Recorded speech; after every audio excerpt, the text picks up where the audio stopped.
हम लोग बात कर रहे हैं वर्क कल्चर या कार्य संस्कृति की। तो आप देखिए, एक अभी न्यूज़ आई है, काफ़ी चर्चा भी है उस पे कि इसरो के 100 से ज़्यादा पेशेवरों ने नौकरी छोड़ी है, त्यागपत्र दिया है।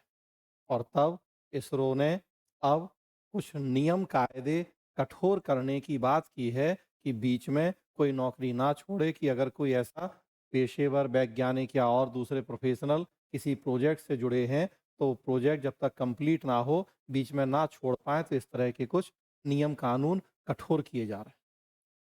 तो चर्चा में आ गया है मुद्दा, ये वर्क कल्चर से ही जुड़ा हुआ मामला है कि क्यों इस तरह के डीआरडीओ, इसरो जैसे जो प्रतिष्ठित संस्थान हैं देश के, रक्षा, अंतरिक्ष जैसे महत्वपूर्ण क्षेत्र में जो योगदान दे रहे हैं, सेवाएँ दे रहे हैं, और वहाँ के लोग भी संतुष्ट नहीं हैं, खुश नहीं हैं। और बेसिकली क्या हुआ है कि जब से सरकार ने रक्षा, अंतरिक्ष जैसे क्षेत्रों में प्राइवेट कंपनीज़ को, निजी पेशेवरों, प्रबंधकों को आगे आने का मौका दिया है, तो तब से ये चीज़ें ज़्यादा हो गई। हर साल हमारे देश में औसतन 100 150 ऐसे पेशेवर हैं जो डीआरडीओ, इसरो जैसे संस्थान छोड़ रहे हैं। तो एक तो ब्रेन ड्रेन या प्रतिभा पलायन की समस्या काफ़ी पहले से हमारे देश में थी, जहाँ हमारी योग्य प्रतिभाएँ अमेरिका, ब्रिटेन या और दूसरे देशों में जाती। और अब एक नई समस्या कि हमारे देश में ही वो जो योग्य प्रतिभाएँ हैं सरकारी संस्थानों की, वो वहाँ से छोड़ के निजी की तरफ रुख कर रही हैं, जब से निजी क्षेत्र को भी आगे आने का मौका मिला है इन क्षेत्रों में। क्यों? जब कारण देखे जा रहे हैं, तो कई कारण बता रहे हैं वो प्रबंधक। सबसे बड़ा कारण कि जो सरकारी संस्थान हैं, नौकरशाही हावी है, ब्यूरोक्रेसी। काम करने का वही परंपरागत तरीका, रेड टेपिज़्म या लाल फीताशाही इतनी ज़्यादा है कि समय पर कोई निर्णय ही नहीं होगा। फाइल ऊपर से नीचे, नीचे से ऊपर पद-सोपान में घूमते रह जाएगी। यंग प्रोफ़ेशनल को उतना इंतज़ार करने का समय नहीं है।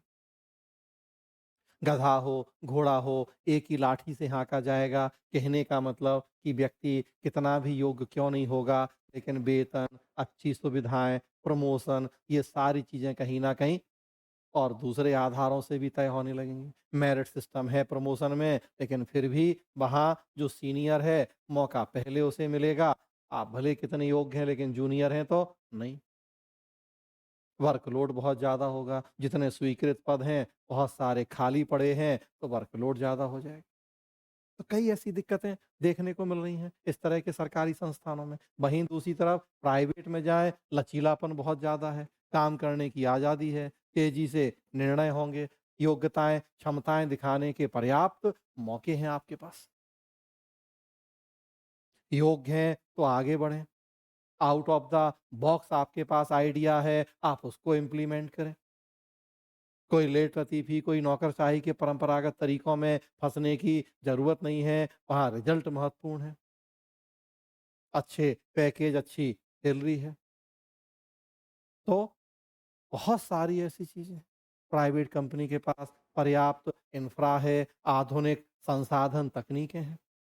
तो आजकल के जो यंग प्रोफ़ेशनल्स हैं, वो फिर डीआरडीओ, इसरो जैसे सरकारी संस्थानों की बजाय इन प्राइवेट सेक्टर की जो कंपनियाँ हैं, उनको ज़्यादा पसंद कर रहे हैं।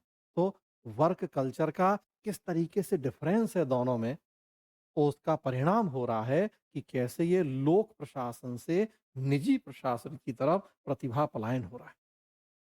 तो हमें सरकारी संस्थानों का वर्क कल्चर सुधारना होगा। तभी जाके योग्य प्रतिभाओं को हम रोक पाएँगे, केवल कठोर नियम, कायदे, कानून बनाने से ही कुछ नहीं होने वाला। हाँ।